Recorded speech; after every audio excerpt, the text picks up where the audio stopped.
Pernahkah Anda bertanya-tanya, mengapa Makhluk dinosaurus paling dominan yang pernah berkeliaran tiba-tiba menghilang? Pertanyaan ini telah membingungkan para penggemar dinosaurus selama berabad-abad. Dinosaurus sebesar ini, makhluk menakjubkan yang pernah menguasai planet kita, menghilang dari hadapan bumi sekitar 65 juta tahun yang lalu. Tapi apa yang menyebabkan kepunahan massal mendadak? Teori berlimpah. Masing-masing sama menariknya dengan yang terakhir. Beberapa mengusulkan bahwa asteroid atau komet raksasa bertabrakan dengan bumi, memicu serangkaian peristiwa bencana. Yang lain berpendapat bahwa terjadi perubahan iklim yang dramatis, mengubah habitat dan persediaan makanan. Lalu ada teori aktivitas vulkanik yang berpendapat sebesar itu, letusan memenuhi atmosfer dengan debu dan gas, mengganggu iklim. Atau mungkin kombinasi dari faktor-faktor ini yang mengarah ke akhir era dinosaurus. Jadi apa yang bisa dipimpin kejatuhan makhluk perkasa ini? Mari selami. Salah satu teori paling populer menyatakan bahwa menemui ajalnya karena dampak asteroid atau komet. Teori ini, dikenal dengan teori asteroid atau komet, telah ada selama beberapa dekade dan memiliki sejumlah besar bukti pendukung. Bayangkan ini, sekitar 65 juta tahun yang lalu, asteroid atau komet raksasa, diperkirakan diameternya sekitar 6 mil, dilemparkan ke arah bumi. Dampaknya kemungkinan besar berada di dekat tempat yang sekarang disebut kawah Chicxulub di Meksiko. Sebuah lekukan besar, diameternya lebih dari 100 mil dan kedalaman 12 mil. Peristiwa bencana ini akan menyebabkan serangkaian reaksi berantai yang membawa bencana. Dampaknya akan memicu gempa bumi, tsunami dan kebakaran, melepaskan awan debu tebal dan puing-puing ke atmosfer. Debu ini akan menghalangi sinar matahari, menyebabkan penurunan suhu secara drastis. Sebuah fenomena yang dikenal sebagai dampak musim dingin. Tapi bagaimana kita mengetahui para ilmuwan telah menemukan lapisan elemen langka di bumi, tapi berlimpah di asteroid dan komet. Dalam formasi geologi di seluruh dunia, lapisan ini dikenal sebagai batas KT, sesuai dengan periode ketika dinosaurus menghilang dari catatan fosil. Penemuan ini memberikan bukti yang meyakinkan untuk teori asteroid atau komet. Namun seperti teori apapun, hal ini bukannya tanpa keterbatasan dan argumen tandingan. Beberapa ilmuwan mempertanyakan saja bisa menyebabkan penyebaran yang meluas dan cepat yang terlihat dalam catatan yang fosil. Yang lain menunjukkan bahwa beberapa spesies tampaknya telah menurun sebelum peristiwa dampak. Lebih-lebih lagi, catatan fosil menunjukkan bahwa tidak semua kehidupan di bumi. Banyak spesies, terutama yang berada di laut dalam, tampaknya selamat dari peristiwa tersebut relatif tanpa cedera. Menunjukkan bahwa mungkin faktor-faktor lain yang terlibat dalam hal tersebut. Teori ini sementara diterima secara luas, satu-satunya ada kekuatan lain yang berperan. Jadi sementara teori tumbukan asteroid atau komet menawarkan penjelasan yang meyakinkan, kisah tentang apa yang sebenarnya menyebabkan kehancuran dinosaurus menjadi topik yang menarik. Penyelidikan ilmiah. Beberapa ilmuwan percaya bahwa iklim perubahan mungkin bertanggung jawab untuk kepunahan dinosaurus. Teori ini dikenal dengan teori perubahan iklim. Posisi yang bergeser masuk iklim bumi bisa menciptakan lingkungan yang tidak ramah terhadap makhluk prasejarah ini. Bayangkan sebuah dunia di mana suhu berfluktuasi dengan cepat, di mana permukaan air laut meningkat drastis, dan di mana pola cuaca menjadi tidak dapat diprediksi. Dalam skenario seperti itu, habitat dinosaurus bisa jadi terkena dampak yang parah. Hutan mungkin telah berubah menjadi padang rumput, rawa mungkin telah mengering, dan subur. Vegetasi yang diandalkan banyak dinosaurus sebagai makanan mungkin telah layu. Lebih-lebih lagi, perubahan permukaan air laut dapat mengakibatkan habitat pesisir, mempengaruhi dinosaurus yang hidup di dekat pantai, atau mengandalkan kehidupan laut untuk mencari nafkah. Kenaikan permukaan laut mungkin juga menyebabkan peningkatan di sungai dan danau, membuat air tawar menjadi langka. Pola cuaca. Dua memainkan peran penting dalam kelangsungan hidup spesies. Pergeseran pola-pola ini bisa mengakibatkan atau curah hujan yang tinggi, semakin mengganggu pasokan makanan dinosaurus. Beberapa dinosaurus berjuang untuk beradaptasi dengan menyebabkan penurunan jumlah mereka. Betapapun menariknya teori ini bukannya tanpa keterbatasan. Misalnya, tidak semua dinosaurus itu sama. Ukurannya bervariasi, pola makan dan habitat. Oleh karena itu mungkin saja sementara beberapa spesies harus berjuang dalam perubahan iklim, yang lain bisa beradaptasi dan berkembang. Variasi ini di antara dinosaurus adalah tandingan signifikan yang menantang iklim mengubah teori.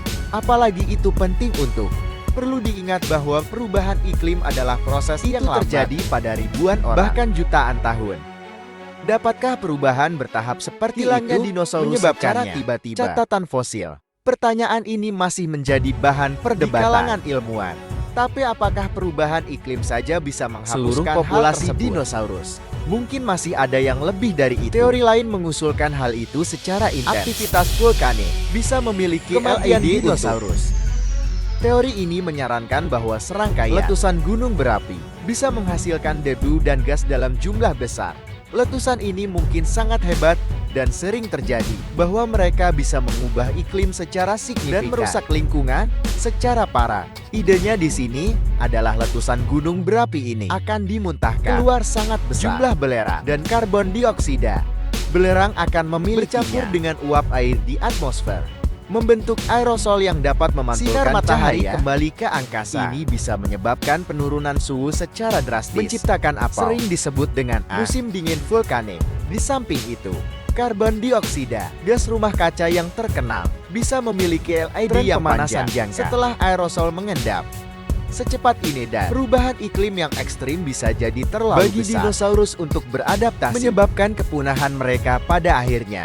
Aktivitas vulkanik teori ini bukannya tanpa tantangan. Salah satu argumen tandingan yang signifikan adalah yang paling intens. Aktivitas vulkanik telah terjadi sekitar waktu kepunahan dinosaurus adalah perangkap Deccan di tempat yang sekarang disebut India. Namun bukti saat ini menunjukkan hal mayoritas dari kegiatan ini terjadi sebelumnya. Peristiwa kepunahan massal yang mengangkat pertanyaan tentang peran langsungnya dalam kematian dinosaurus. Apalagi selagi kita mengetahui aktivitas vulkanik bisa dan memang mempengaruhi iklim, skala dampaknya, dan apakah itu bisa memicu kepunahan masih menjadi subjek penelitian yang sedang berlangsung. Penting juga untuk mengingat hal itu. Tidak semua spesies merespon perubahan lingkungan di cara yang sama. Beberapa mungkin lebih tangguh dibandingkan yang menambahkan lapisan kompleksitas teori ini. Jadi kita melihatnya, masing-masing teori memiliki manfaatnya, namun juga tantangannya. Teori aktivitas vulkanik menawarkan skenario yang menarik, tapi seperti asteroid atau teori komet dan teori perubahan iklim, itu masih menyisakan pertanyaan bagi kita. Pertanyaan-pertanyaan inilah yang terus mendorong dalam upaya mereka untuk menahan dinosaurus. Bagaimana jika itu bukan hanya satu tetapi kombinasi beberapa faktor kepunahan dinosaurus? Mari selami kemungkinan menarik ini. Kombinasi teori mendalilkan itu, dampak asteroid, perubahan iklim, dan aktivitas vulkanik semua bisa berperan dalam kematian dinosaurus. Bayangkan dunia di mana asteroid itu memang ada dampaknya. Pemicu awal, gelombang kejut yang dihasilkan, badai api dan tsunami akan menjadi bencana besar. Tapi itu adil. Awal mula, dampaknya akan terjadi debu dalam jumlah besar dan puing-puing ke dalamnya, menghalangi sinar matahari dan menyebabkan efek musim dingin nuklir. Ini akan menyebabkan LED dan penurunan drastis suhu global, menandai permulaan perubahan iklim yang parah. Sekarang tambahkan efek aktivitas vulkanik. Beberapa ilmuwan mengusulkan sekitar waktu yang sama, vulkanik yang masif, letusan berlangsung di tempat yang sekarang disebut letusan India. Ini akan terjadi debu dan gas dalam jumlah besar, semakin memperburuk efek musim dingin nuklir dan berkontribusi terhadap perubahan dalam iklim. Skenario ini, dinosaurus akan menghadapi 3 kali lipat yang sekian kehancuran. Dampak asteroid diikuti oleh rasa dunia gelap musim dingin nuklir, dan kemudian jangka panjang dampak perubahan iklim dan aktivitas vulkanik. Masing-masing faktor sendirian tersebut bisa menjadi bencana, tapi bersama-sama hal itu akan menjadi bencana besar, membuat kelangsungan hampir tidak mungkin untuk dinosaurus. Bagaimanapun itu, untuk mengakui argumen tandingan dan keterbatasan teori ini, beberapa ilmuwan berpendapat demikian. Untuk masif aktivitas vulkanik atau musim dingin nuklir, efeknya tidak cukup kuat. Yang lain menunjuk ternyata tidak semua dinosaurus punah tepatnya waktu yang sama, menunjukkan bahwa faktor-faktor yang berbeda dapat mempengaruhi. Sementara teori mencoba untuk mengikat semua kemungkinan, masih banyak kita tidak tahu. Itu adalah teka-teki yang terus memikat kami saat kita bersatu cerita tentang masa lalu planet kita dan makhluk itu sekali menjelajahinya di lapangan. Paleontologi, temuan baru terus-menerus mengubah kita. Pemahaman tentang kepunahan dinosaurus. Penelitian terbaru menunjuk ke arah kombinasi faktor, termasuk dampak asteroid, perubahan iklim, dan aktivitas vulkanik berkontribusi terhadap kematian makhluk luar biasa ini. Ilmuwan adalah sekarang menggunakan teknik-teknik canggih, catatan fosil dan data geologi, memberikan cahaya baru. Kondisinya, LED itukah akhir era dinosaurus. Contohnya, penelitian menyarankan bahwa asteroid itu dampaknya bertepatan dengan suatu titik aktivitas vulkanik mengarah ke A12 pukulan. Efeknya apalagi? Beberapa ilmuwan juga sedang menjelajah peran biologi dinosaurus dan perilaku dalam kepunahan mereka. Mereka sedang menyelidiki bagaimana perubahan pola reproduksi dan pola migrasi mungkin bermain terpisah. Meskipun banyak teori dan penelitian yang sedang berlangsung, kepunahan dinosaurus tetap menjadi salah satu terbesar di bumi.